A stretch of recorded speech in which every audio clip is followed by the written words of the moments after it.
Bab 601 mulai sekarang, namamu adalah Optimus.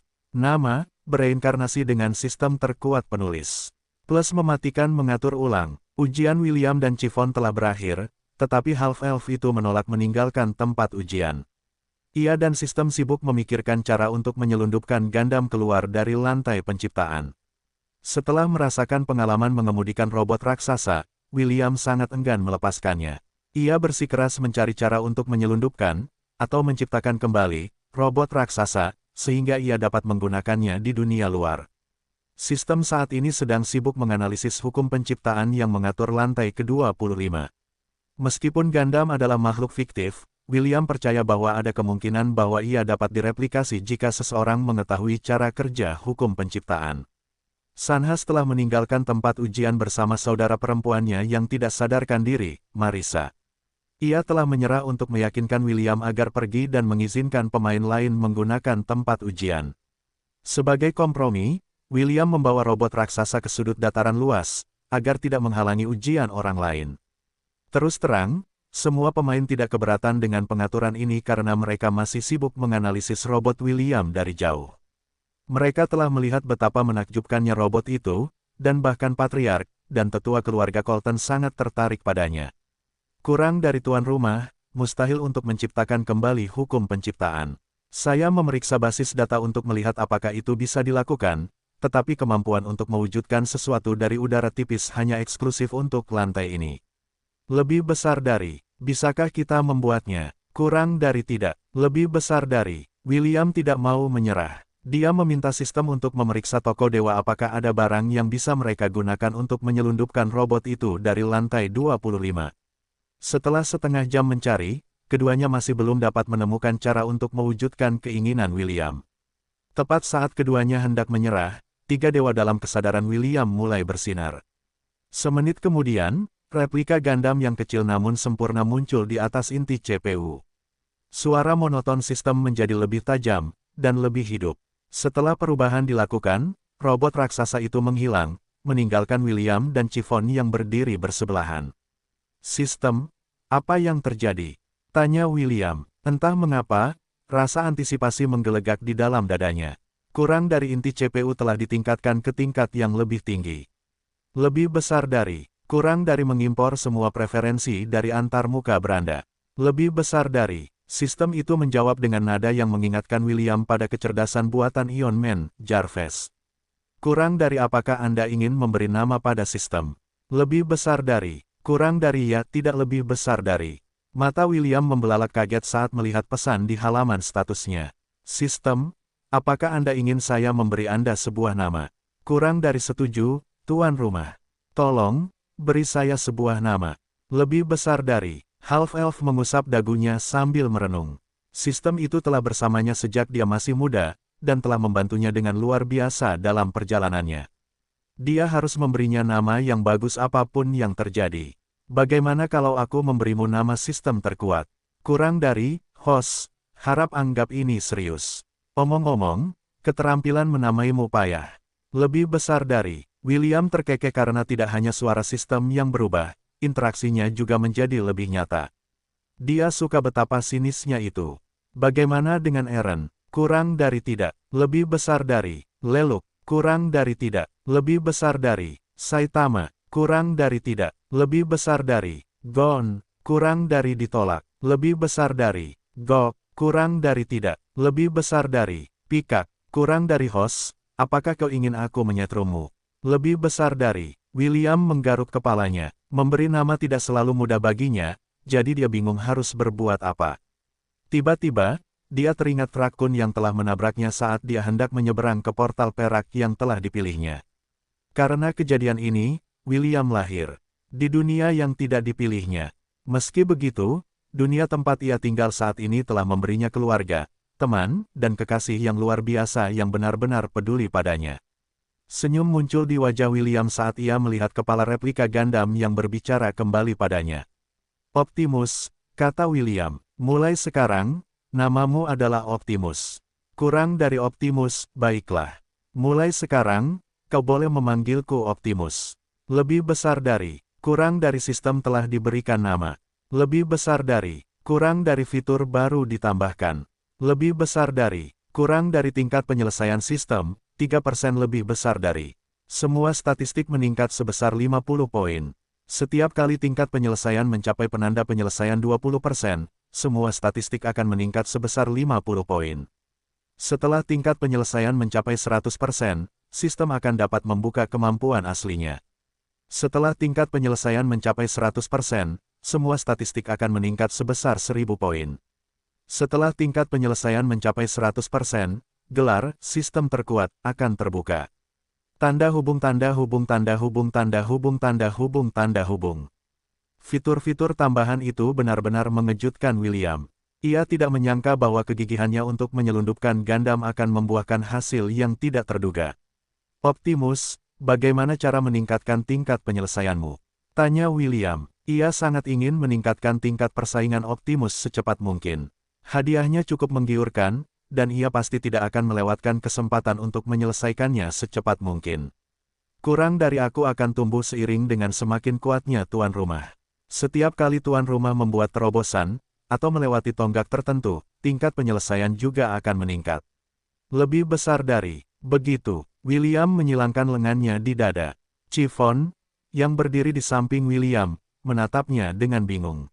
Kakaknya sesekali menggumamkan sesuatu seolah-olah sedang berbicara dengan seseorang. Selain itu, dia menganggukkan kepalanya dari waktu ke waktu seolah-olah menyetujui sesuatu. Untungnya, sebelum Chiffon sempat bertanya apakah William baik-baik saja, Half-Elf itu menoleh untuk menatapnya. Apakah kau siap untuk pergi ke lantai berikutnya? Tanya William sambil tersenyum.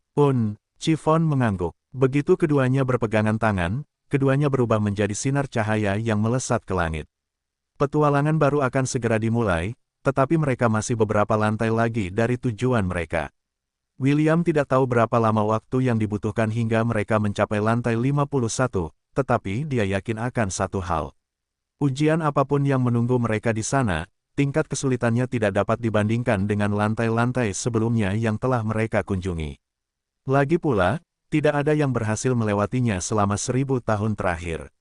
Meskipun tidak terlihat di wajahnya, William merasa cemas. Ujian yang mereka jalani tampak sederhana, tetapi kenyataannya tidak. Ambil contoh Floor of Partings. Jika William tidak memiliki Unding Lens, atau Dungeon of Atlantis, tidak akan ada cara baginya untuk menggunakan celah yang dimiliki hukum lantai tersebut. Chiffon akan terjebak di lantai 10 dan harus menunggu William menjemputnya dalam perjalanan kembali dari menara. Hal yang sama dapat dikatakan untuk Floor of Creation. Melawan ratusan myriad beast, ini adalah prestasi yang hampir mustahil. William kebetulan tahu tentang robot raksasa yang memiliki kemampuan untuk mengubah apapun di atas peringkat demigod menjadi abu. Jika bukan karena itu, mereka akan terjebak di lantai 25 karena dendam Marissa. Meski begitu, William dan Chiffon tidak punya pilihan selain melanjutkan. Tujuan mereka adalah untuk menyelesaikan lantai 51, dan tidak ada yang bisa dia lakukan untuk itu. Bahaya apapun yang mengintai di lantai itu yang telah menghalangi kemajuan manusia, dia harus menghadapinya secara langsung, atau mengambil risiko tinggal di lantai itu. Selamanya sorai bergema di arena saat dua petarung berdiri dengan senjata terhunus. Pangeran Jason menghadapi Alinska Lafitte dari benua iblis. Kedua petarung saling menilai dengan mata kritis. Siapapun yang selamat dari persaingan ketat bukanlah orang biasa, dan meskipun Pangeran Jason sombong, dia tahu bahwa dia tidak bisa meremehkan wanita yang ada di depannya. Pertempuran dimulai. Seru wasit saat dia melangkah keluar arena. Pangeran Jason mengangkat pedangnya dan Alinska memanggil tombaknya. Sedetik kemudian, kedua petarung saling menyerang. Dengan jangkauan yang lebih jauh, Alinska melepaskan rentetan tusukan tombak berturut-turut, yang memaksa Pangeran Jason untuk mengambil tindakan defensif. Serangan itu tidak berlangsung lama karena Alinska menyadari ada sesuatu yang tidak beres. Dia melompat menjauh dari tempatnya berdiri, tepat pada waktunya untuk menghindari paku logam yang mencuat dari tanah. Pangeran Jason tidak melewatkan kesempatan ini dan menutup celah di antara mereka. Dia menghususkan diri dalam sihir logam, sama seperti Wendy, tetapi tekniknya lebih halus daripada kekasih William. Untuk mencegah Alinska kembali berdiri tegak, beberapa tombak logam muncul di udara dan terbang ke arahnya. Wanita iblis itu mencibir sambil memutar tombaknya, menciptakan penghalang ungu. Tombak logam itu menghantamnya tanpa hasil, tetapi itu hanyalah pengalih perhatian yang diciptakan Pangeran Jason. Begitu dia berada dalam jarak serang, Pangeran mengaktifkan artefaknya dan menebas penghalang itu. Awalnya, banyak yang mengira itu adalah upaya yang sia-sia, tetapi begitu pedang itu menyentuh penghalang itu menembusnya seolah-olah penghalang itu tidak ada. Alinska tidak menyangka kejadian itu akan terjadi, dan buru-buru mencoba menghalangi serangan itu, tetapi sudah terlambat. Dengan teriakan, Pangeran Jason memotong lengan wanita iblis itu saat wanita itu menggigit bibirnya untuk menahan diri agar tidak berteriak keras. Dia memaksa dirinya untuk mencondongkan tubuh ke samping dan mengorbankan lengan kirinya, untuk bertahan dari pukulan mematikan yang dimaksudkan untuk mengiris tubuhnya menjadi dua. Pangeran Jason hendak melakukan serangan susulan, tetapi sesuatu yang tidak terduga terjadi. Lengan yang baru saja dipotongnya menusuk bahu kanannya, yang menghentikan momentumnya. Alinska menjerit dan menusukkan tombaknya ke depan, dengan maksud untuk menusuk dada Pangeran Jason, menghancurkan jantungnya dalam prosesnya. Putri Vanessa yang sedang menonton dari kursi kerajaan, menutupi matanya saat rintihan keluar dari bibirnya. Dia tidak berani melihat kematian tak terduga kekasihnya di tangan wanita iblis yang dia pikir sudah mati. Tidak ada yang menyangka serangan balik Alinska begitu dahsyat. Darah menyembur ke udara saat senjata itu mengenai sasarannya. Jeritan penuh rasa sakit dan ketidakpercayaan bergema di arena. Tombak Alinska telah menggores pinggang Pangeran Jason, dan pedang sang pangeran tertancap kuat di dadanya. Bagaimana? Tanya Alinska saat darah mengalir di sudut bibirnya. Pangeran Jason memutar pedangnya, menghancurkan jantung iblis itu sepenuhnya. Hingga napas terakhirnya, Alinska tidak mendengar jawaban sang pangeran. Pangeran Jason berlutut di tanah sambil menekan tangannya di atas luka di pinggangnya. Tombak wanita iblis itu dilapisi racun yang kuat yang bahkan goresannya saja sudah cukup untuk membunuh seseorang dalam hitungan menit. Pangeran Jason dengan paksa memperlambat aliran darahnya, dan mencoba memperlambat racun agar tidak menyerang tubuhnya. Wasit dengan tergesa-gesa menyatakan akhir pertandingan, dan beberapa pendeta yang berdiri di samping berlari menuju arena. Kepala pendeta menjalankan pemindaian diagnostik pada tubuh pangeran dan mendesis atas penemuannya. Racun dari kobra dunia bertanduk dua, kepala pendeta segera memberikan mantra penyembuhan yang kuat, tetapi dia tahu bahwa itu hanya akan membantu memperlambat racun. Ular kobra bertanduk dua adalah salah satu dari segudang binatang yang menguasai salah satu wilayah di benua iblis. Racunnya sangat kuat, dan satu-satunya cara untuk menyembuhkannya secara tuntas adalah dengan menggunakan keilahian para dewa. Cepat, bawa dia ke kuil Amon. Perintah kepala pendeta. Pendeta itu tahu bahwa ini adalah tugas yang sia-sia. Tidak mungkin Pangeran Jason dapat menahan racun itu sampai mereka tiba di kuil, tetapi tidak ada yang dapat dilakukannya. Dia hanya bisa berdoa agar Kaisar tidak menghukumnya karena ketidakmampuannya menyelamatkan nyawa pangeran. Saat para pendeta hendak menggendong pangeran mereka, sebuah suara dingin dan memerintah menghentikan langkah mereka. Tidak perlu pergi ke kuil, seorang wanita cantik berambut ungu muncul beberapa meter dari tempat mereka berdiri. Saya akan mengambil alih dari sini. Nona Alina, kepala pendeta tergagap. Dia tidak menyangka bahwa Oracle Kuil Amon akan hadir di turnamen itu. Alina mengabaikan kepala pendeta dan menekan tangannya di dada Pangeran Jason. Dia kemudian menutup matanya dan menggumamkan doa singkat untuk Tuhan yang mengawasi kekaisaran Kreator. Amon yang agung, Tuhan dan pelindung kami, dengarkan doaku di saat-saat sulitku, Alina berdoa dengan penuh hormat. Perbarui kekuatanku sehingga aku dapat menunjukkan kepada dunia kebesaranmu. Dukung pangeran kami dengan kekuatanmu, sehingga dia dapat mengatasi rintangan ini. Aku meminta ini darimu, Tuhan dan Juru Selamat kami. Bebaskan pangeran kami dengan belas kasihan-Mu yang tak terbatas. Cahaya kebiruan turun dari surga dan menutupi tubuh Pangeran Jason. Ketika cahaya itu surut, luka-luka Pangeran Jason telah sembuh sepenuhnya. Meskipun wajahnya masih agak pucat, hidupnya tidak lagi dalam bahaya. Kepala pendeta berterima kasih kepada Oracle saat ia memerintahkan bawahannya untuk membawa pangeran keluar dari arena. Sayang sekali, pikir Jenderal Iblis, Zagar Ranat. Jenderal Iblis tampan dengan rambut abu-abu, dan dua tanduk menonjol di kepalanya bersandar di kursinya dengan kecewa. Ia adalah atasan Carter dan orang yang bertanggung jawab atas rencana untuk menculik para pemuda dan pemudi berbakat dari Akademi Kerajaan Helan. Sayangnya, rencananya gagal dan dua bawahannya yang terpercaya telah tewas setelahnya. Jenderal Iblis berharap agar pangeran juga akan mati bersama dengan pion sekali pakai mereka. Dengan begitu, akan ada lebih sedikit pesaing, dan itu juga akan memberikan pukulan telak bagi keluarga kerajaan Kreator. Meskipun beberapa kaisar dan raja telah berkumpul di Kekaisaran Kreator untuk kompetisi, itu tidak berarti bahwa persaingan mereka telah berakhir. Bukan hanya Zagarl yang merasakan hal yang sama. Beberapa saingan dan musuh Kekaisaran Kreator kecewa bahwa Oracle Amon hadir dalam kompetisi tersebut. Jika dia tidak ada, maka salah satu pangeran pasti sudah meninggal, memberi mereka alasan untuk merayakan. Beberapa dari mereka melirik Kaisar Leonidas yang duduk jauh dari mereka di kotak VIP yang disediakan untuk para penguasa benua tengah. Kaisar memiliki ekspresi tenang di wajahnya. Tidak seorang pun dapat mengetahui apa yang sedang dipikirkannya, atau apa yang dirasakannya saat itu. Seolah memahami niat mereka, Kaisar Leonidas menyeringai saat dia melihat ke bawah ke arena. Hanya orang lemah dan pengecut yang merencanakan dalam kegelapan, kata Kaisar dengan percaya diri. Orang-orang seperti ini tidak akan berarti apa-apa. Mereka akan selamanya menjadi biasa-biasa saja.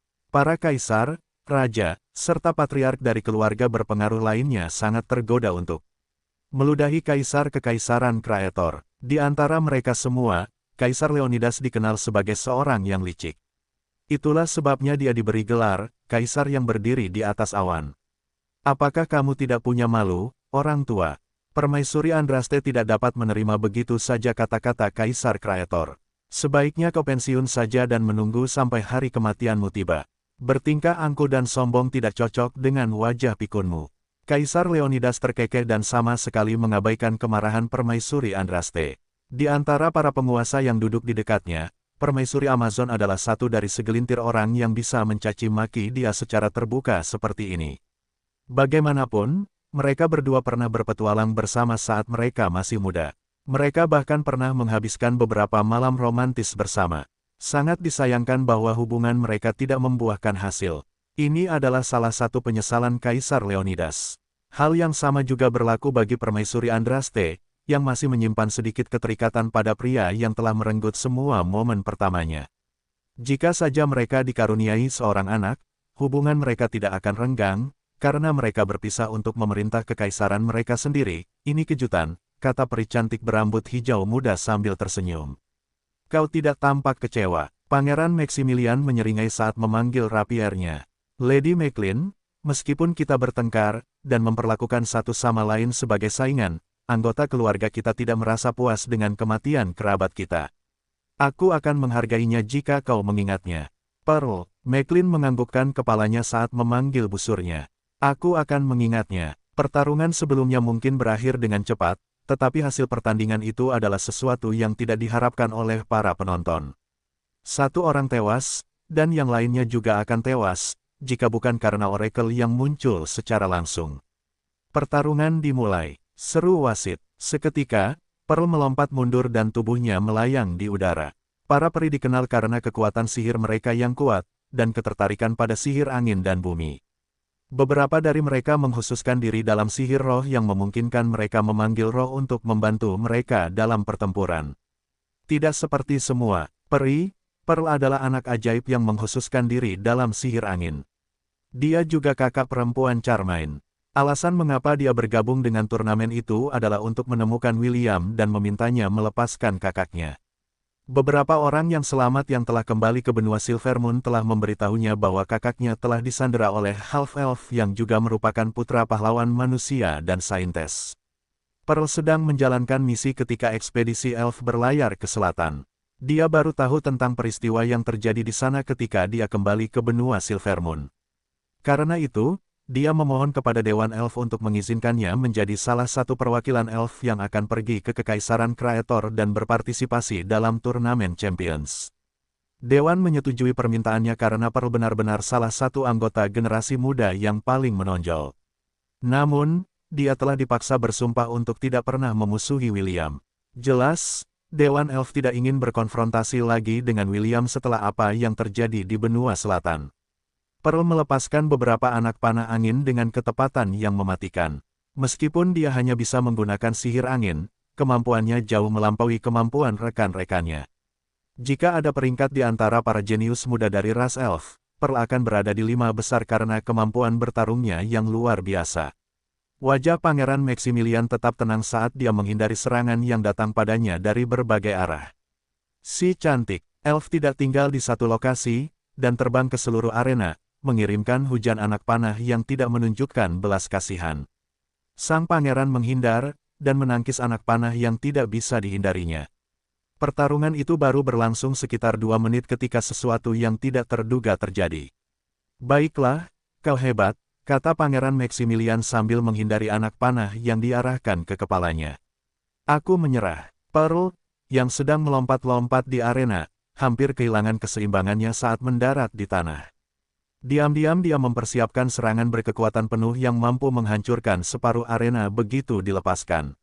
Namun, sebelum dia bisa menyelesaikan rencananya, Pangeran Kreator sudah menyerah, yang meninggalkan perasaan rumit di hatinya. Kau yakin ingin menyerah? Wasit bertanya kepada Pangeran Maximilian untuk konfirmasi. Pangeran menganggukkan kepalanya. Ya, aku mengakui kekalahan dalam pertandingan ini. Ini kemenangan Lady Maclean. Pangeran Maximilian mengangguk singkat kepada peri cantik itu sebelum meninggalkan arena. Warga Kekaisaran Kreator tidak bereaksi terhadap penyerahan diri pangeran mereka, tetapi para tamu asing tidak dapat memahami mengapa Pangeran Maximilian menyerah dalam pertandingan. Beberapa menit kemudian, Pangeran Maximilian muncul di kotak VIP yang disediakan untuk keluarga Kerajaan Kreator. Sepertinya kau bertemu dengan seseorang yang sangat hebat, sepupu, kata Putri Vanessa dengan nada menggoda. Pangeran Maximilian terkekeh saat duduk di samping gadis yang telah jatuh cinta pada Pangeran Jason, sejak dia berusia 10 tahun. Karena menikahi kerabat mereka adalah praktik umum di antara keluarga Kerajaan Kreator, tidak ada yang menghalangi Putri Vanessa untuk mendekati Pangeran Jason. Sayangnya, orang yang dicintainya tampaknya tidak terlalu tertarik padanya. Meskipun mereka dapat berbicara dengan normal, dan bahkan menghabiskan waktu berduaan, Pangeran kelima Kekaisaran Kreator tidak pernah mengatakan, melakukan, atau menyiratkan, apapun yang menambah api kegilaan Putri Vanessa. Meski begitu, sang putri percaya bahwa selama dia bertahan dan bertekun, perasaannya akan mencapai kekasihnya, dan dia, pada gilirannya, akan membalas perasaan yang meluap yang dimilikinya untuknya. Ya, dia memang sangat hebat, jawab Pangeran Maximilian. Jika aku tinggal di sana setengah menit lebih lama, aku pasti akan mati. Pelacur itu bermaksud membawa setengah arena bersamaku. Kedok akademis Pangeran Maximilian menghilang saat dia secara terbuka mengutuk Pearl di dalam kotak VIP mereka. Ruangan ini telah diukir dengan rune yang kuat, jadi dia tidak khawatir semua yang dia katakan akan didengar oleh orang lain. Baginya, semua orang di ruangan itu adalah keluarga, kecuali Ian, yang duduk di samping Putri Sidoni. Meski begitu, dia percaya bahwa pengikut William adalah seseorang yang bisa menutup mulutnya ketika menyangkut rahasia keluarga Kreator. Pangeran Darren, pangeran kedua, hampir tersedak jus buah yang sedang diminumnya. Banyak yang mengira bahwa Pangeran Maximilian adalah petarung yang kuat, tetapi sebenarnya, dia lebih seperti seorang akademisi. Para pangeran dan putri lainnya juga terkejut dengan perkataan sepupu mereka, karena mereka tahu bahwa yang tertua di antara mereka bukanlah seseorang yang suka membuat alasan. Sang pangeran dilatih untuk bertarung menggunakan pedang sejak ia masih muda, yang membantu memperkuat kesalahpahaman warga bahwa ia adalah seorang jenius yang unggul dalam pertarungan pedang. Kenyataannya, keterampilan pedang pangeran pertama hanya rata-rata. Namun, spesialisasinya yang sebenarnya terletak pada sihir api, tetapi ini adalah sesuatu yang hanya diketahui oleh anggota keluarga kerajaan. Pangeran Maximilian jarang menggunakan keterampilan ini karena itu adalah kartu trufnya. Mereka yang telah melihatnya menggunakan sihirnya telah lama terhapus dari dunia. Ia tidak akan membiarkan siapapun mengetahui rahasia yang ia sembunyikan, tidak hanya demi dirinya, tetapi demi seluruh keluarga kerajaan karena keluarga Kreator memiliki rahasia yang tersembunyi dalam garis keturunan mereka. Alasan mengapa orang-orang berpikir bahwa Pangeran Maximilian mengkhususkan diri dalam pertarungan pedang adalah karena berkah bawaan sang pangeran, yaitu kewaskitaan. Pangeran Maximilian dapat melihat hal-hal yang akan terjadi di masa depan. Kemampuan ini hanya aktif jika nyawanya dalam bahaya. Itulah sebabnya, di antara para pangeran Kekaisaran Kreator, dia adalah yang paling kecil kemungkinannya untuk mati dalam situasi apapun. Saat bertarung melawan Pearl, sang pangeran melihat dirinya diledakkan berkeping-keping oleh mantra kuat dengan asal-usul yang tidak diketahui. Karena dia tidak berniat mati, sang pangeran menelan harga dirinya dan menyerah. Dia lebih suka hidup dan bertarung di hari lain, daripada mati dan tidak melihat hari lain. Itu adalah keputusan yang sangat mudah untuk dibuat, dan Pangeran Maximilian memilih opsi yang paling tepat yang akan menjamin hidupnya. Dengan ini, pertempuran dalam bracket A hampir selesai. Kaisar Leonidas tahu tentang kemampuan cucunya, jadi ketika cucunya memilih untuk menyerah, dia tidak memarahinya. Pada akhirnya, hanya satu pangeran yang akan maju ke babak berikutnya, jadi tidak masalah apakah Pangeran Maximilian menang atau tidak. Meskipun pertempuran terakhir agak kurang bersemangat, tidak ada yang bisa dilakukan siapapun. Pertandingan berikutnya akan diadakan keesokan harinya, dan giliran bracket B yang menjadi pusat perhatian.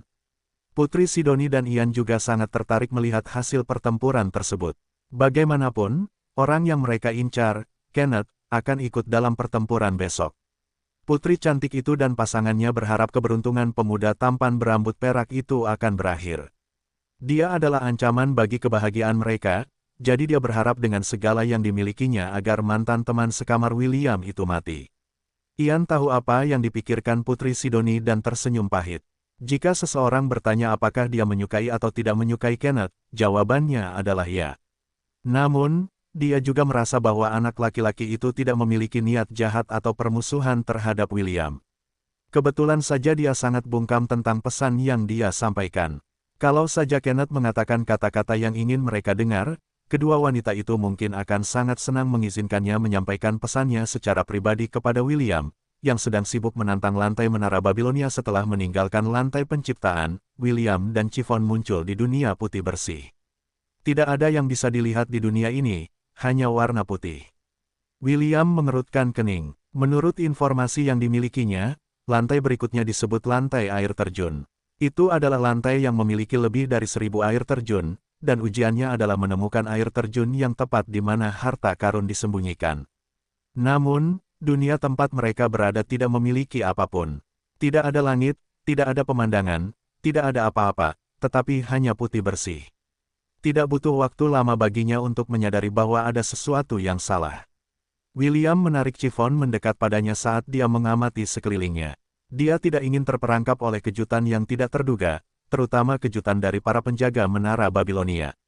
Chiffon berpegangan erat pada lengan kakaknya sambil mengamati sekelilingnya. Dia jelas merasakan ada sesuatu yang salah, tetapi dia tidak tahu apa itu. 2 menit berlalu dalam keheningan sebelum area di atas kepala mereka terbuka. Sama seperti kotak yang telah dibuka, mereka melihat langit biru.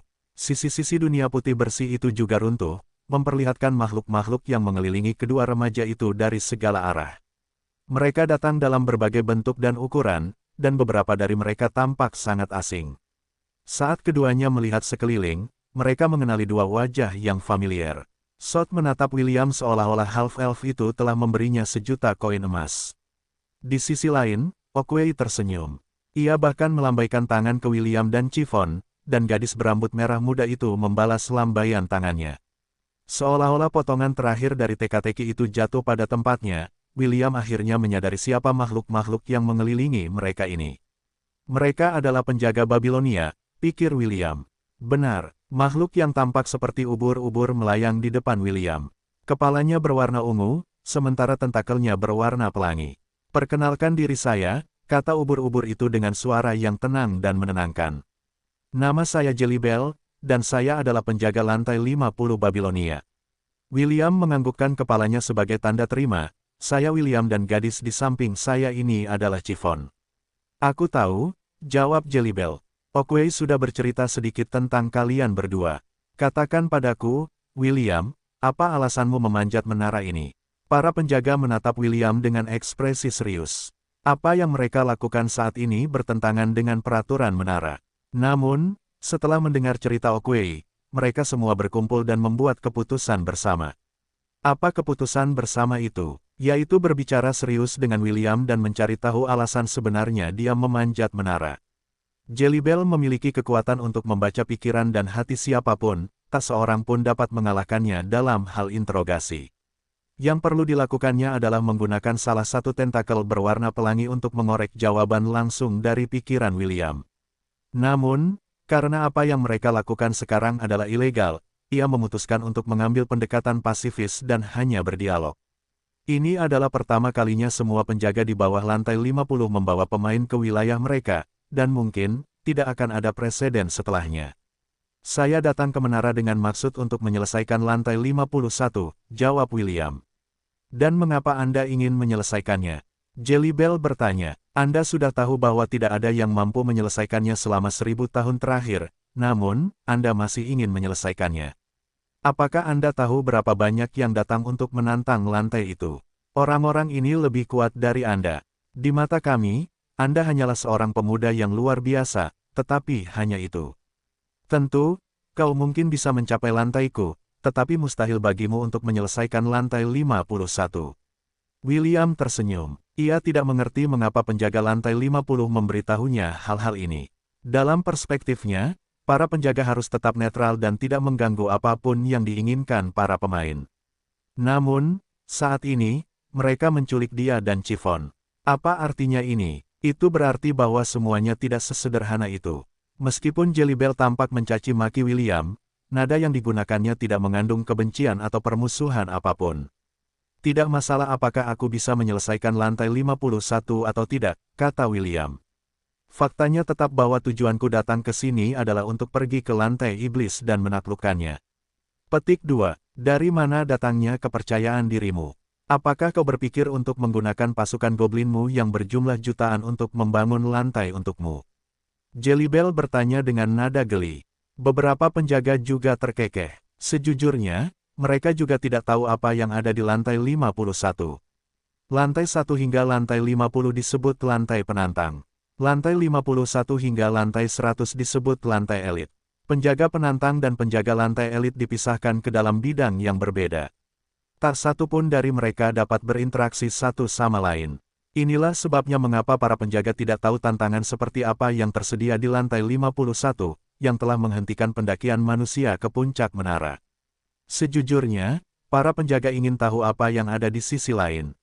Dengan begitu, mereka akan tahu alasan mengapa tidak ada yang berhasil di masa lalu. Saat ini, tidak ada yang berani naik ke lantai 51. Kebanyakan dari mereka hanya ingin mencapai lantai 50, dan para penjaga sudah menyerah pada kemanusiaan. Namun, William datang. Jika dia hanya seseorang yang ingin memanjat menara, maka itu tidak masalah. Tapi, dia memanjat menara dengan tujuan mencapai lantai 51 dan melewatinya. Bagi para penjaga, ini adalah kabar baik karena mereka akhirnya bisa menggunakan William sebagai mata mereka, untuk melihat apa yang ada di balik tabir, yang bahkan otoritas mereka gagal untuk tembus. Meski begitu, mereka harus terlebih dahulu tahu apakah half-elf itu benar-benar serius memanjat menara, atau apakah dia hanya mengoceh omong kosong untuk membuat dirinya terlihat baik di mata mereka. Aku tidak tahu alasan mengapa kalian membawaku ke sini, dan aku tidak peduli, kata William sambil memegang tangan Chiffon dengan erat. Sama seperti semua orang di menara, aku memanjatnya untuk alasanku sendiri. Dengan rendah hati aku meminta kalian semua untuk mengizinkan kami melanjutkan ke lantai berikutnya. Kehidupan orang-orang bergantung pada misiku. Jelly Bell melayang di dekat William dan mengulurkan tentakelnya ke dahinya. Jangan bergerak, perintah Jelly Bell. Jika kalian bekerja sama, kami akan membiarkan kalian pergi tanpa cedera, tetapi jika kalian menolak, kalian akan tinggal di tempat ini selamanya. Meskipun nada bicara penjaga masih sopan, aura yang dipancarkannya tidak akan menerima pertentangan apapun. Jelly Bell menempelkan ujung tentakelnya di dahi William. Ia tidak peduli apakah half-elf itu ingin bekerja sama atau tidak.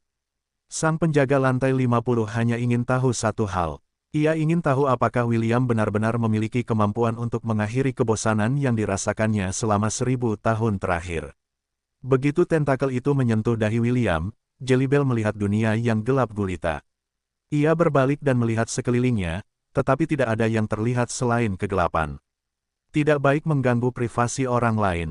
Nada lembut dan menggoda terdengar di telinga Jelly Bell yang membuatnya segera menoleh ke belakangnya. Kegelapan itu perlahan-lahan menjadi terang, memperlihatkan singgasana yang sehitam dunia tempat ia tinggal. Duduk di singgasana itu adalah seorang wanita cantik dari dunia lain yang menatap Jelly Bell dengan geli. Sang penjaga lantai 50 tidak dapat menghentikan tubuhnya dari gemetar karena menyadari identitas makhluk yang sedang ditatapnya.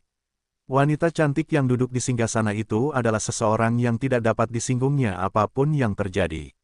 Kembalilah, penjaga, perintah wanita cantik itu. Kau telah melampaui batas. Aku tidak suka serangga meletakkan tangan mereka di tanah milikku. Maafkan aku, Jelly Bell tergagap saat ia buru-buru memutus sambungan. Tanda pisah tanda hubung. Tentakel itu hanya menyentuh dahi William selama beberapa detik sebelum Jelly Bell menariknya keluar. Tubuh ubur-ubur itu bergetar tak terkendali seolah-olah terkena sengatan listrik. Sesaat kemudian, Jelly Bell jatuh ke tanah seolah-olah kehilangan kemampuannya untuk melayang di udara. Para penjaga menjadi khawatir dan teman-teman dekat Jelly Bell bergegas memeriksa kondisinya. Setelah melihatnya dari dekat, mereka menyadari bahwa ubur-ubur itu telah kehilangan kesadaran. Oakway berjalan ke arah ubur-ubur yang tidak sadarkan diri dan mengetuk kepalanya berulang kali dengan kakinya, sambil melantunkan mantra. Semenit berlalu, dan tentakel ubur-ubur itu mulai bergerak. Ia telah sadar kembali, tetapi tubuhnya masih bergetar dari waktu ke waktu. William melirik penjaga dengan ekspresi bingung. Sebelumnya, ketika tentakel itu menyentuh dahinya, ia merasakan sengatan listrik mengalir di sekujur tubuhnya. Setelah itu, Jelly Bell buru-buru menarik kembali tentakelnya dan kehilangan kesadaran.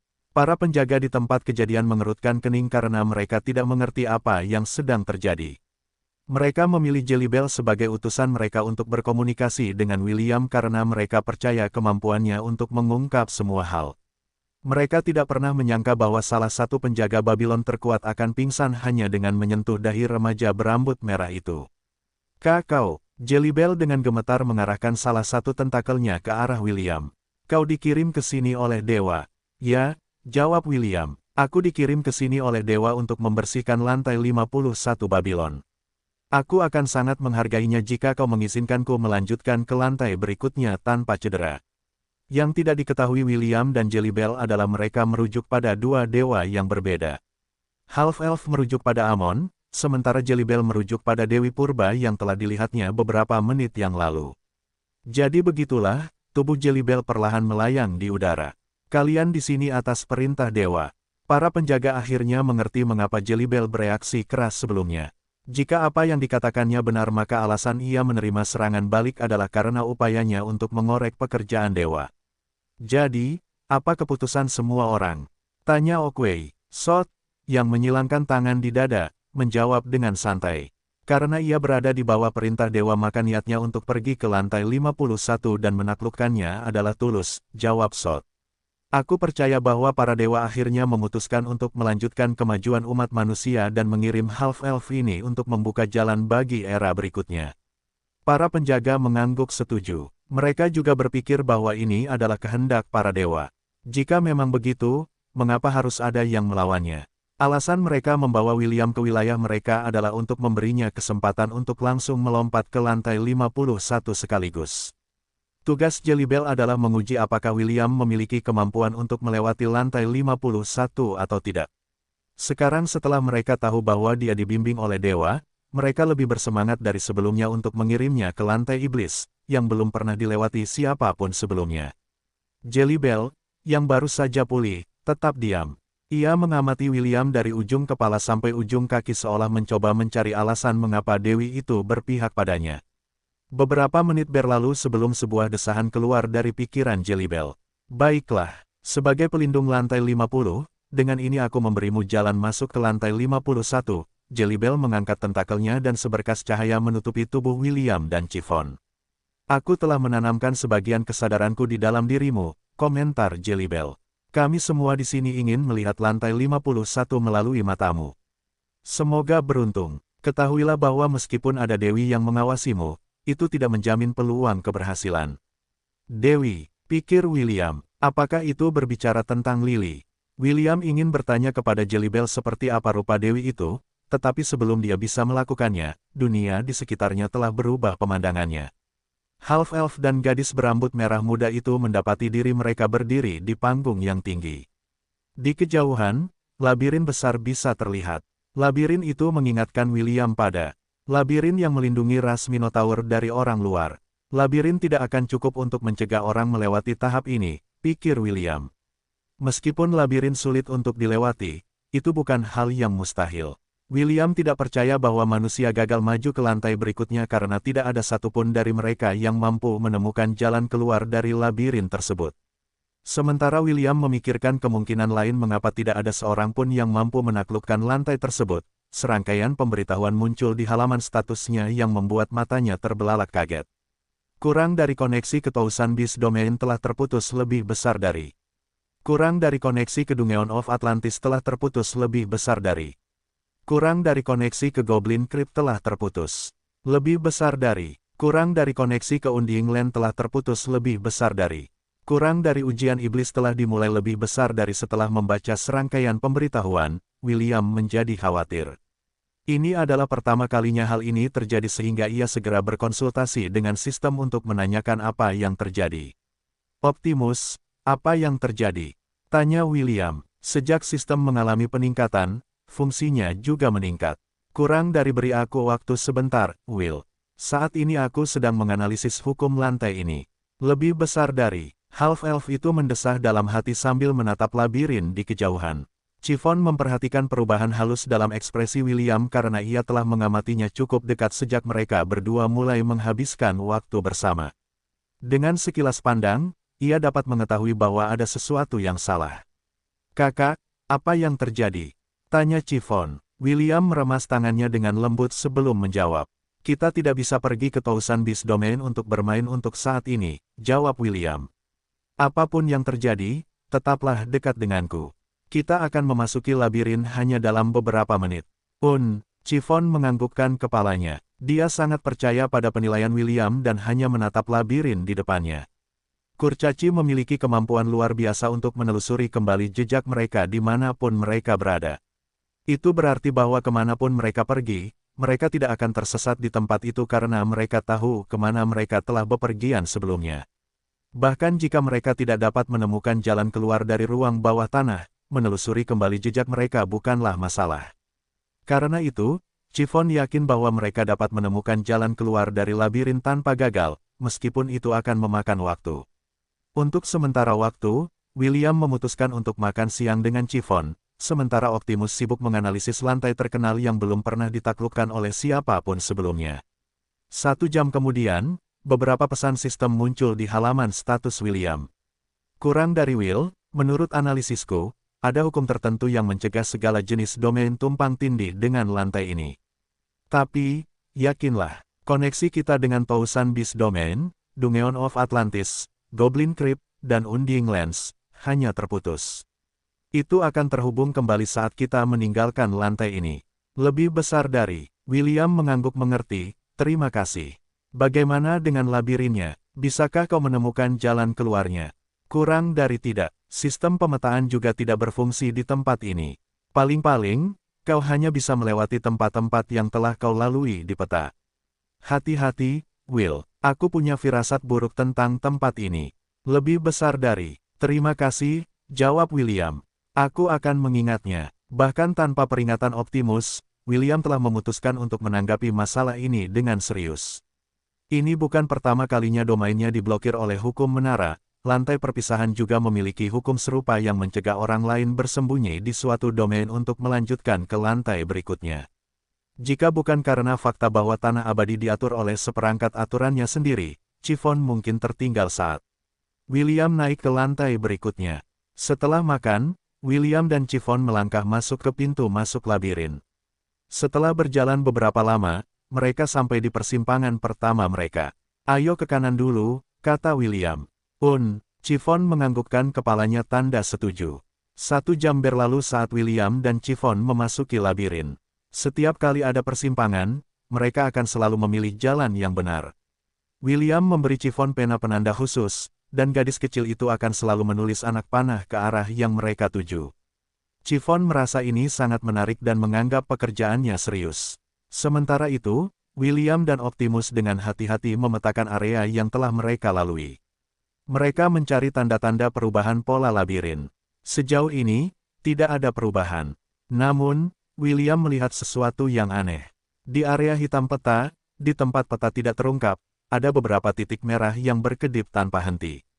Tentu saja, bintik-bintik merah ini adalah makhluk yang tidak bersahabat. Half-Elf sudah mengantisipasi bahwa hal seperti ini akan terjadi, tetapi dia tidak khawatir. Keduanya terus memetakan jalur mereka hingga 12 jam berlalu. William mengerutkan kening saat melihat peta. Setelah 12 jam berjalan, mereka hanya menempuh sebagian kecil peta. Ini membuktikan betapa besarnya labirin itu. Hal itu juga membuat William menyadari bahwa menaklukkan lantai 51 dalam sehari adalah hal yang mustahil. Sebelumnya, dia mencoba merobohkan dinding tetapi tidak berhasil. Dinding tersebut dilindungi oleh hukum pelindung, jadi menghancurkannya adalah hal yang mustahil. Terbang dan bentuk terbang lainnya juga dinonaktifkan. Setelah berbelok di sudut, William melihat titik merah berkedip yang akan mereka temui di persimpangan berikutnya. Pertarungan ini tidak dapat dihindari, dan William juga penasaran dengan monster seperti apa yang menunggu mereka di sisi lain. Chiffon, pakai sarung tanganmu, kata William sambil memanggil Stormcaller. Ekspresi gadis berambut merah muda itu langsung menjadi serius saat dia mengenakan sarung tangan Devourer. Alih-alih menunggu mereka berbelok ke kanan, titik merah yang berkedip itu mulai bergerak. William segera mengambil posisi bertarung, dan Chiffon melakukan hal yang sama. Mata mereka terfokus pada persimpangan kanan tempat monster itu akan muncul. Beberapa detik kemudian, seorang pria merah seperti katak dengan kepala besar yang aneh, mengintip di sudut persimpangan. Mata merah darahnya menatap William dan Chiffon dengan rasa lapar yang tak tersamar. Kemudian, ia tersenyum menyeramkan, memperlihatkan mulut tanpa gigi. Ini adalah pertama kalinya William melihat makhluk ini, jadi dia segera menggunakan skill appraisalnya untuk mendapatkan informasinya. Tanda pisah tanda hubung. Kurang dari Yarama Yahoo lebih besar dari vampir pemakan, pengisap darah, level ancaman, A sedang. Tidak dapat ditambahkan kekawanan. Yarama Yahoo suka memburu pelancong yang tidak curiga saat mereka tidak menduganya. Meskipun tingginya hanya 1 meter, dan sangat cepat dan lincah. Ia menghisap darah korbannya melalui ujung jari mereka, sementara mulutnya dapat melahap mangsanya bahkan jika mereka 10 kali lebih besar darinya. Setelah melahap korbannya, ia akan segera tidur siang. Setelah bangun dari tidurnya, ia akan memuntahkan korbannya dan tidur siang lagi. Korban yang telah dimuntahkan akan sangat lemah karena kehilangan darah, dan kulit mereka akan memiliki semburat kemerahan di dalamnya.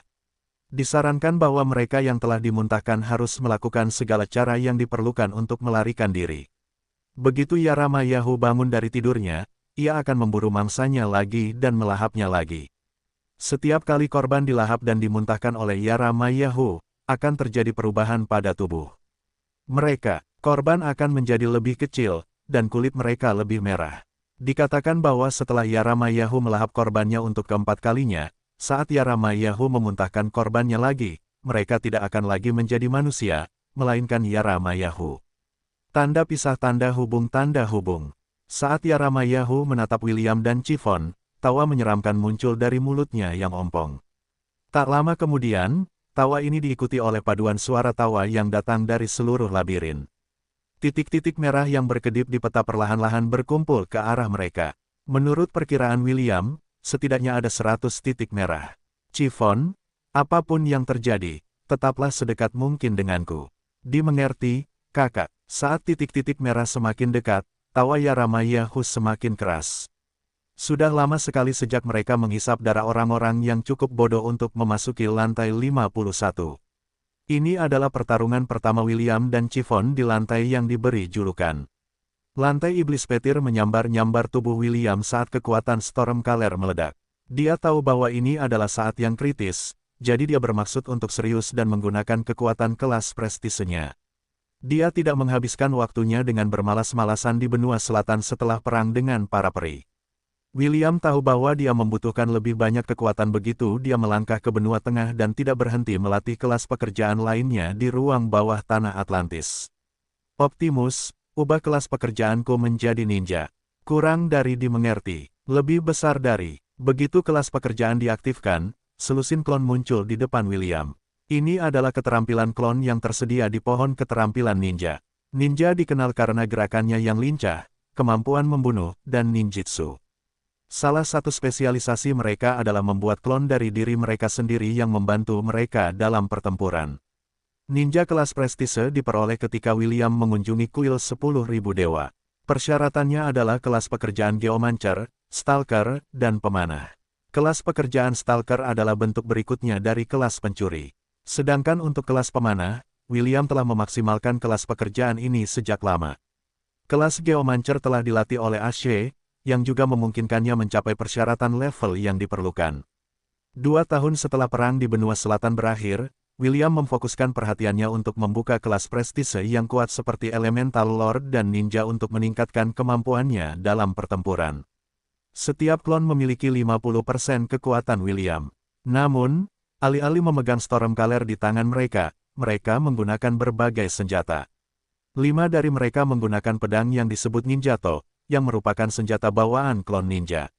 5 lainnya memegang kama di masing-masing tangan, sedangkan 2 terakhir memegang busur silang. Catatan penulis, kama adalah bentuk sabit. Selusin klon adalah jumlah maksimum yang dapat dibuat William saat ini. Jika dia ingin memiliki lebih banyak klon, dia harus meningkatkan kelas pekerjaan ninja ke bentuk terakhirnya, Shadow Sovereign. Meskipun lusinan klon ini lebih lemah dari William, mereka memperoleh semua buff dari King's Legion milik William, yang meningkatkan statistik mereka dengan margin yang bagus. Selain itu, ada trik tersembunyi lain untuk menutup William yaitu Quick Shot War Art Second Form. Semua klon berkata serempak. Pada saat yang sama, lusinan Yaramayahu muncul di jalan setapak yang mengarah ke arah mereka. Mereka sangat cepat dan lincah sehingga mereka mampu berjalan di dinding itu sendiri. Yaramayahu setinggi 1 meter membuka mulut besar mereka yang menjijikkan dan melompat ke klon William dengan maksud untuk menempel pada mereka seperti koala. Dengan begitu, mereka dapat melingkarkan lengan mereka di sekitar tubuh klon, menghisap darah mereka, sementara mulut mereka yang luar biasa besar akan melahap tubuh mereka mulai dari kepala mereka. Adegan ini akan sangat cocok untuk film horor dan dijamin akan membuat siapapun berteriak ketakutan. Chiffon merasa terintimidasi oleh penampilan dan jumlah mereka. Karena itu, dia tanpa sadar melangkah mundur. Begitulah menakutkannya adegan di depannya. Saat para vampir kecil Bloodthirsty Devouring melompat ke udara, para klon menyelesaikan seni perang yang telah mereka persiapkan di tangan. Shotgun, aura yang kuat meletus dari ujung senjata mereka dan mendorong mundur Yaramayahu yang mendekat termasuk mereka yang telah melompat ke udara untuk menyerang mereka dari atas. Di sisi lain, William mengangkat Stormcaller dan lusinan baut petir meletus dari ujungnya, meledakkan makhluk-makhluk menjijikkan itu dan melukai mereka dengan parah.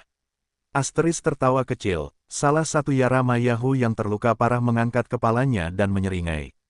Luka-luka di tubuhnya sembuh dengan cepat, mirip dengan kemampuan generasi para Trollhound. William mendengus saat Stormcaller sekali lagi berderak sebagai persiapan untuk serangan berikutnya. Klon-klonnya pun mengikuti saat mereka bersiap menggunakan seni perang yang lebih kuat untuk menghadapi Yaramayahu yang menyebalkan, yang regenerasinya membuat mereka menjadi musuh yang sangat menyebalkan untuk dilawan. Quick Shot War Art Fourth Form. William dan klon-klonnya meraung. Grand Bazooka. Sebuah ledakan keras bergema di dalam labirin saat Yaramayahu berteriak kesakitan karena serangan yang telah mencabik-cabik tubuh mereka. Karena lorongnya tidak selebar itu, efek dari Grand Bazooka cukup kuat. Semua Yaramayahu yang telah menyerang William semuanya hancur berkeping-keping.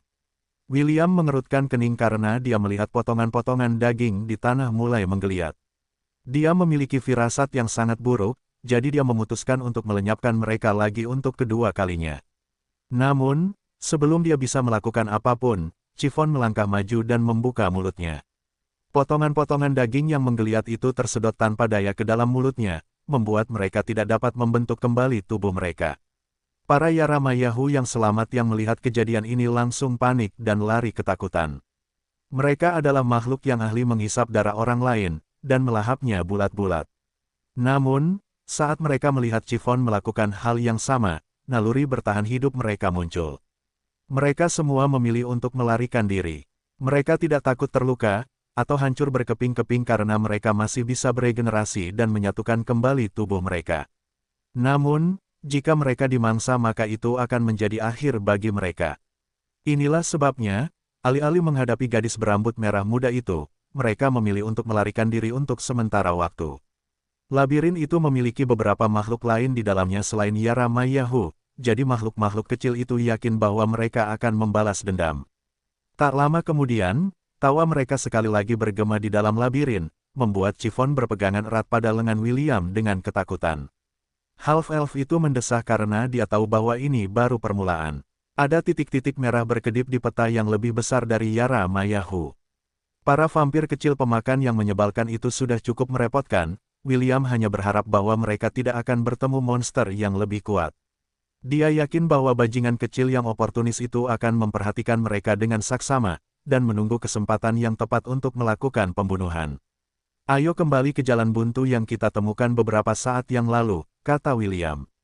Tidak aman untuk bepergian, sekarang, kita perlu istirahat. Chiffon masih terguncang dari pertemuan itu, jadi dia hanya menganggukkan kepalanya, sambil berpegangan erat pada lengan William.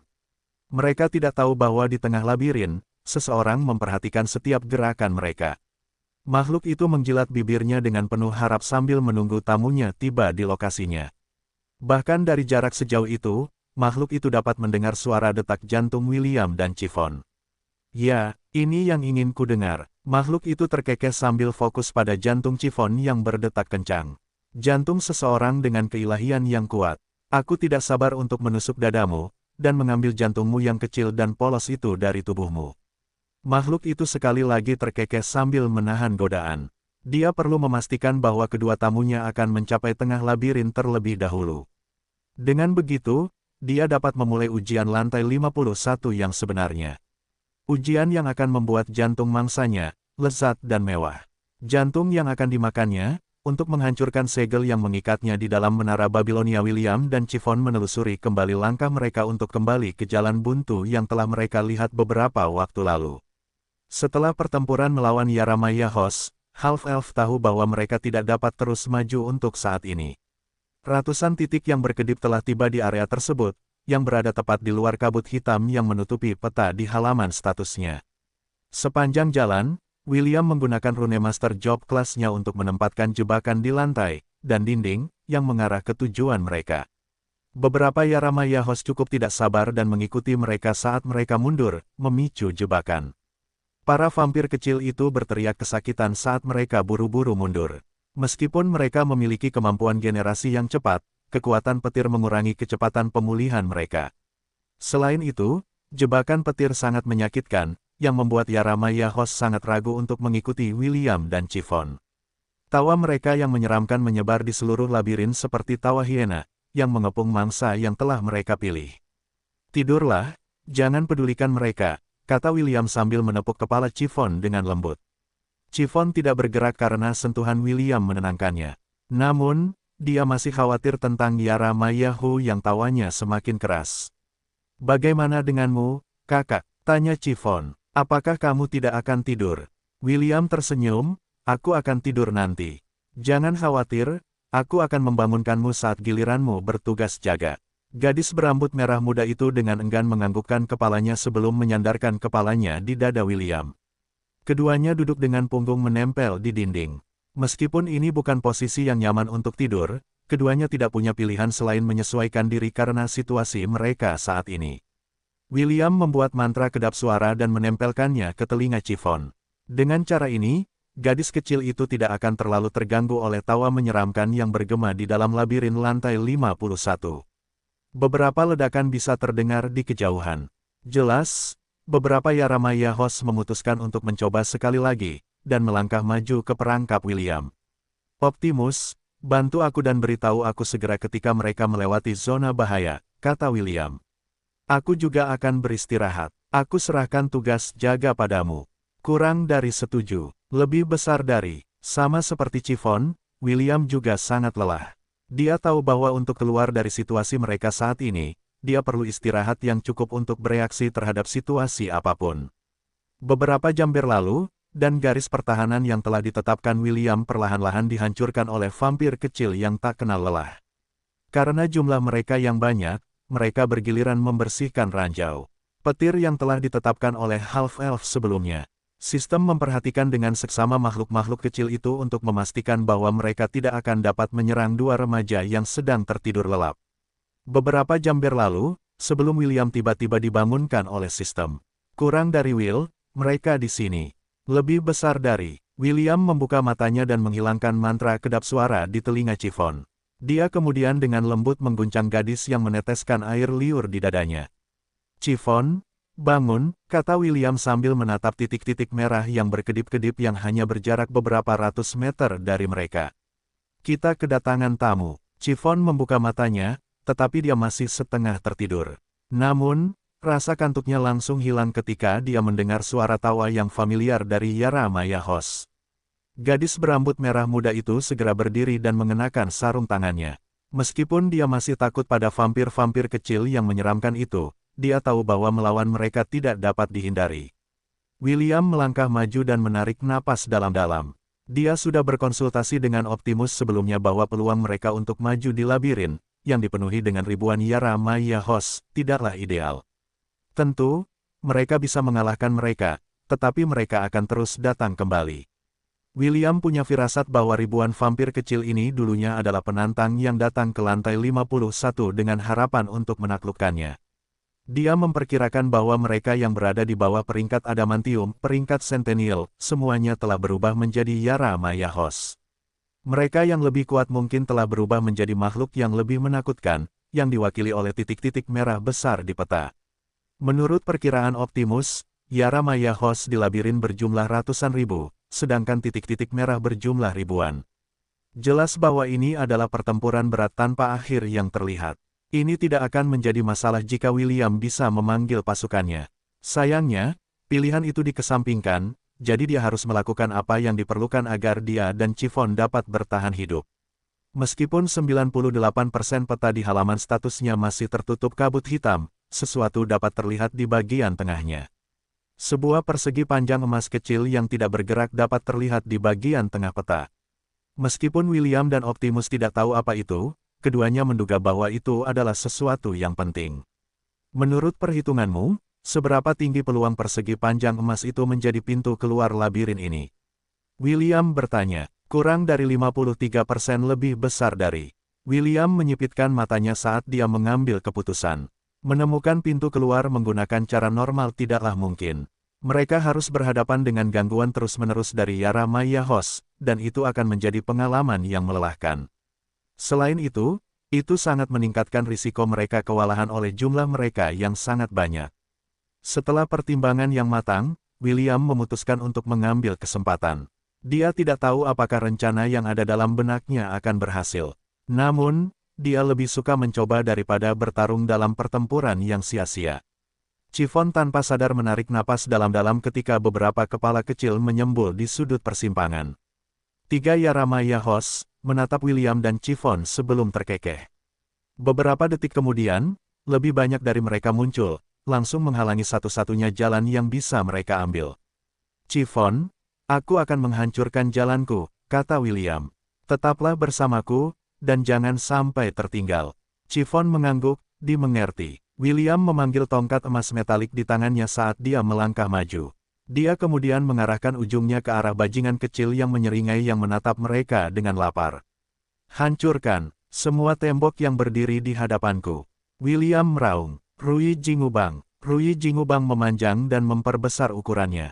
Para Yara Mayahu yang telah memasuki jalan setapak itu menjerit saat ujung tongkat emas itu menghantam tubuh mereka hingga menghantam dinding persimpangan.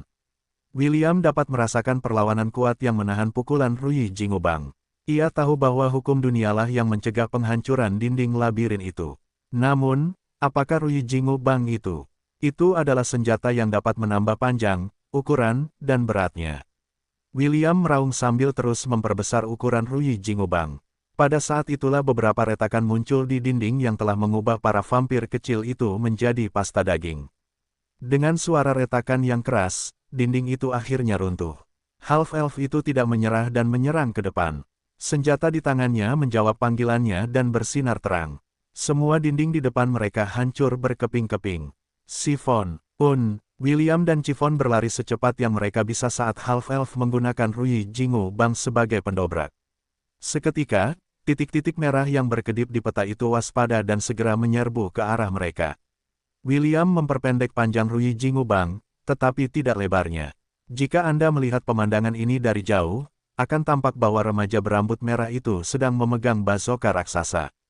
Quickshot War Arts, Fast Form, teriak William, hancurkan semua yang ada di jalanmu. Railgun, Sebuah ledakan dahsyat terjadi yang membuat William tergelincir puluhan meter dari tempatnya berdiri. Hentakan serangan itu membuat tubuhnya berderit saat tulang-tulang di lengannya retak. Half-elf itu menahan rasa sakit dan mulai berlari. Sun Wukong adalah salah satu makhluk yang paling tidak bisa dihancurkan di alam semesta. Meskipun tulang-tulangnya retak, tulang-tulang itu sembuh dengan sangat cepat. Sementara itu, semua monster yang membanjiri dinding yang hancur itu hancur berkeping-keping. Ini termasuk binatang buas yang lebih besar yang tampak seperti cockatrice, yang dikabarkan memiliki kemampuan untuk mengubah makhluk hidup menjadi batu. Meskipun William telah menghancurkan gelombang monster pertama, lebih banyak lagi yang datang. Dia mencabut beberapa helai rambutnya dan meniupnya, menciptakan klon. Peran klon hanya untuk melindungi mereka dari serangan monster, sementara peran William adalah terus menghancurkan dinding sampai mereka mencapai pusat labirin. William dengan paksa melanggar hukum domain menggunakan Ruyi Jingubang, tetapi ini juga harus dibayar dengan harga. Durasi avatar heroiknya terkuras cukup cepat. Dengan teriakan keras, half-elf itu menghancurkan dinding terakhir yang menghalangi jalan mereka. Mata Chiffon melebar ketika dia melihat apa yang tampak seperti pohon ek merah raksasa. Di tengahnya, sebuah portal merah persegi panjang bersinar menakutkan. Chiffon, kata William sambil memegang tangannya. Ayo pergi. Ya, jawab Chiffon sambil memegang tangan William dengan erat. Ribuan monster berlari di belakang mereka, jadi keduanya tidak berpikir dua kali dan berlari menuju portal merah. Begitu tubuh mereka melewatinya, tawa jahat bergema di dalam labirin lantai 51. Tawa itu terdengar geli, dan bahkan dipenuhi dengan antisipasi. Setelah mendengar tawa ini, para monster menghentikan laju mereka dan berpencar seolah-olah tidak terjadi apa-apa. Dinding rusak yang dihancurkan William perlahan kembali ke keadaan semula. Beberapa menit kemudian, semua jejak pertempuran menghilang. Satu-satunya yang tersisa adalah tawa jahat milik penguasa lantai iblis. Tanda pisah tanda hubung tanda hubung tanda hubung. Sementara itu, di Kekaisaran Kreator, Kenneth baru saja mengalahkan lawannya, yang menjadikannya salah satu kontestan terakhir di divisinya. Saat ini, lawan terakhirnya adalah Eleazar Blackton yang cukup beruntung untuk mendapatkan tiket masuk undian, karena jumlah pesertanya tidak seimbang. Saat dia berjalan menyusuri arena, dia melirik wanita muda berkulit agak kecoklatan, yang mengenakan baju besi kulit ringan. Wanita itu membalas tatapannya dengan seringai yang seolah bertanya, "Apa yang kamu lihat?" Kenneth mengalihkan pandangannya saat dia berjalan menuju kursi yang disediakan untuk para kontestan turnamen. Dia tidak ingin membuat masalah selama dia tinggal di sana karena itu hanya akan mempersulit misinya. Lilith mendengus saat dia mengalihkan pandangannya kembali ke arena. Baginya, Kenneth terlalu lembut untuk memenuhi preferensinya. Sebagai seorang Amazon yang mencari calon pasangan, penampilan, sikap, dan kekuatan adalah hal yang penting. Dia kuat, tetapi terlalu feminin, pikir Lilith. Sungguh menyia-nyiakan gen yang baik. Amazon muda itu menggelengkan kepalanya pelan saat dia berjalan menuju arena. Lawannya bukanlah orang asing baginya. Mereka telah bertemu beberapa kali ketika Lilith menjelajahi ruang bawah tanah dan wilayah kekuasaan, dan setiap kali mereka bertemu, mereka akan selalu bertarung satu sama lain. Lilith sayangku, katakan padaku, apakah kita mungkin ditakdirkan untuk bersama? Tanya Get sambil tersenyum. Aku tidak tahu mengapa kita berdua selalu berakhir bertarung satu sama lain, tetapi, pasti ada makna yang lebih dalam dari ini, ya. Get terkenal sebagai pangeran haram Kekaisaran Tenser. Dia menolak untuk mendapatkan nama keluarga-keluarga kerajaan dan memilih nama keluarga ibunya, yaitu Walker. Hal ini membuatnya dicemooh oleh keluarga kerajaan, tetapi tidak ada dari mereka yang berani melakukan sesuatu yang curang terhadap remaja pemberani itu. Kaisar lebih menyukainya karena kecakapan bertarungnya, dan mengizinkannya untuk memperoleh sedikit kebebasan. Meskipun semua orang memanggilnya bajingan, dia tetap diakui sebagai pangeran oleh salah satu kekaisaran kuat yang berdiri di benua tengah. Lilith terkekeh sambil menganggukkan kepalanya tanda setuju. Kau tidak buruk, Get. Penampilan dan fisikmu lumayan, tetapi kau orang yang lembut hati. Kau tahu aku tidak suka orang yang lembut hati. Berani sekali kau menganggap bahwa aku tertarik padamu. Get menyilangkan lengan di dada dan menyeringai. Menjadikanmu sebagai istri atau selir akan membunuhku. Jangan seperti itu. Jika aku tidak benar-benar menemukan pasangan yang cocok, aku akan menganggapmu sebagai pilihan terakhirku. Haruskah aku merasa terhormat? Seharusnya begitu. Get menggelengkan kepalanya karena mereka telah membicarakan hal ini berkali-kali sebelumnya. Lilith memang cantik, bahkan di antara para Amazon, tetapi Get hanya menganggapnya sebagai teman baik. Selain kecantikannya, Get membenci sifat buruknya seperti berjudi dan mencuri. Yang diinginkannya adalah wanita yang setia dan berbudi luhur, dan bukan bom waktu yang bisa meledak kapan saja. Baiklah, bagaimana kalau kita bertaruh untuk mengenang masa lalu? Tanya Lilith sambil memanggil pedang pendek dan perisai. Get memanggil pedang dua tangan dan mengayunkannya beberapa kali. Teruskan, aku mendengarkan. Jika aku menang, kau menjadi pelayanku selama sebulan, kata Lilith. Jika kau menang, aku akan menjadi pelayanmu selama sebulan. Apa kita sepakat? Hanya dengan syarat tidak ada di antara kita yang memiliki wewenang untuk melelang atau menjual satu sama lain demi mendapatkan keuntungan, jawab Get. Cek, kau tidak pernah berubah, Lilith. Setelah olok-olok ringan itu, keduanya beradu di tengah arena, membuat wasit tercengang. Aku masih belum mengatakan kapan pertarungan akan dimulai, wasit bergumam tak berdaya. Beruntungnya, tak seorang pun yang memperhatikannya dan hanya memusatkan pandangan kedua petarung yang tengah bertukar pukulan dengan seringai di wajah mereka. Lilith dan Get saling bertukar beberapa pukulan yang menggema di seluruh stadion. Keduanya saling memahami kemampuan bertarung masing-masing. Mereka telah bertarung satu sama lain berkali-kali di masa lalu, dan sebagian besar kartu trump mereka diketahui satu sama lain. Permaisuri Andraste mendesah saat melihat putrinya bertarung habis-habisan dengan pemuda tampan yang berasal dari kekaisaran saingan mereka. Kekaisaran Tenser dan kekaisaran Amazon tidak benar-benar berselisih satu sama lain. Baik Permaisuri Andraste maupun Kaisar Eugene dari kekaisaran Tenser berusaha sebaik mungkin untuk tidak saling bermusuhan. Kaisar bahkan bercanda kepada permaisuri bahwa ia akan memberikan restunya jika Lilith menyeret Get kembali ke ibu kota ras Amazon. Karena itu, ada saatnya permaisuri Andraste mendesak Lilith untuk menyeret Get kembali ke kekaisaran mereka, tetapi yang terakhir menolaknya. Putri Amazon akan selalu mengatakan bahwa Get tidak cocok untuk menjadi pasangan salah satu prajurit mereka karena ia orang yang lemah lembut. Sebenarnya, Permaisuri Andraste tidak tahu apakah Lilith dan Get memiliki kemungkinan untuk menjadi pasangan. Keduanya selalu bertengkar dan berkelahi, tetapi pertarungan mereka bukanlah pertarungan sampai mati. Permaisuri Amazon merasa Lilith hanya menggunakan Get sebagai kandidat cadangan, untuk berjaga-jaga jika dia tidak menemukan pria yang sesuai dengan seleranya. Sejujurnya, dia merasa bahwa Get hanya memperlakukan putrinya sebagai adik perempuan yang nakal, yang berselisih dengan kakak laki-lakinya. Ya, jika memang sudah ditakdirkan, maka memang sudah seharusnya, pikir Permaisuri Andraste sambil bersandar di kursinya. Mungkin aku harus menculik anak laki-laki itu dan membawanya kembali ke kekaisaran kita dengan paksa. Mari kita lihat apakah putriku akan bereaksi saat itu. Saat Permaisuri Amazon sibuk menyusun rencana penculikan di kepalanya, pertarungan di arena mulai memanas. Putri Amazon memenuhi reputasinya, kata Efeksius lembut di samping Kaisar Leonidas. Pangeran Get juga telah banyak berkembang.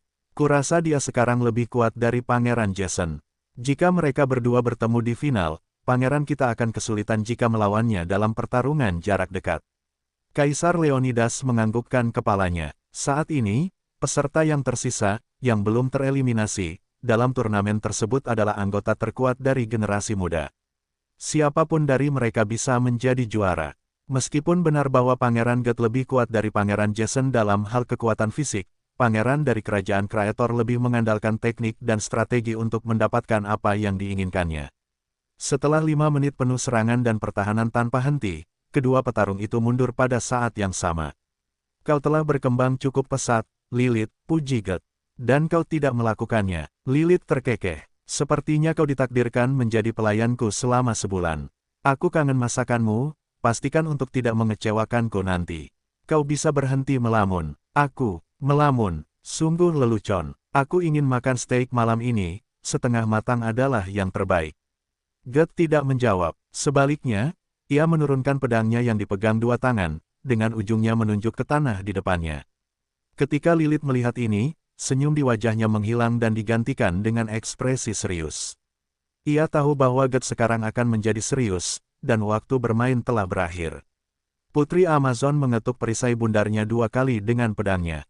Bilah tajam menonjol di sudut perisainya, yang dapat dengan mudah memotong daging seperti pedang. Pedang pendek di tangannya bersinar keemasan saat partikel cahaya terpancar dari tubuhnya. Sudah lama, sejak terakhir kali aku melihat tarian kunang-kunang, kata Get lembut. Mari kita akhiri ini dengan benar, Lilith. Putri Amazon mengambil posisi bertarung saat ia bersiap untuk menyerang. Kedua petarung itu saling berhadapan seolah-olah mereka telah sepakat sebelumnya untuk mengakhiri pertarungan ini dengan serangan berikutnya. Penonton menahan napas, sambil menunggu hasil pertandingan. Tanpa peringatan apapun, kedua petarung menghilang dari tempat mereka berdiri. Beberapa detik kemudian, cahaya menyilaukan muncul di tengah arena, memaksa sebagian besar penonton untuk menutup mata mereka. Tatapan permaisuri Andraste tidak lepas dari kedua petarung itu. Setelah melihat hasil pertarungan, tangannya mengepal. Kau meremehkan lawanmu, Lilith, desah permaisuri Andraste. Para veteran lainnya sependapat dengannya. Mereka adalah orang-orang yang tidak terpengaruh oleh cahaya terang yang mengelilingi kedua petarung itu. Pedang Get telah menembus bahu kanan Lilith, yang membuat wajah sang Amazon menegang. Pedangnya juga telah jatuh ke tanah, dan dengan kondisi lengannya, mustahil baginya untuk mengambilnya kembali. Sepertinya ini adalah akhir, komentar Get. Ya, Lilith setuju. Ini kemenanganku. Perisai bundar berbilah Lilith ditekan di leher Get. Tetesan darah telah menodai bilahnya. Jika Putri Amazon mendorongnya sedikit lebih keras, leher pemuda itu akan menyemburkan darah dalam sedetik berikutnya. Get menarik kembali dan melepaskan pegangan pada pedangnya.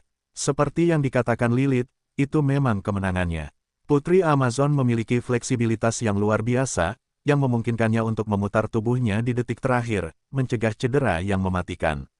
Aku mengakui, kamu adalah pemenang pertandingan ini. Oke. Sekarang 128 menang dan 127 kalah. Ingat, siapkan steakku malam ini, saya ingin setengah matang. Petik 2. Para ulama bergegas ke arena dan dengan cekatan mencabut pedang di bahu Lilith. Mereka kemudian menyembuhkan luka mereka dan memberinya beberapa ramuan untuk diminum guna mempercepat pemulihannya. Kaisar Leonidas bertepuk tangan, dan yang lainnya mengikutinya. Jauh di dalam hatinya, dia merasa tertekan. Sejujurnya, dia ingin William berpartisipasi dalam turnamen. Dia telah melihatnya bertarung bersama pasukannya, tetapi itu tidak cukup untuk menilai kekuatannya secara keseluruhan. Sangat disayangkan bahwa Half-Elf harus meninggalkan Kekaisaran Kreator karena misi Dewa Pelindung mereka.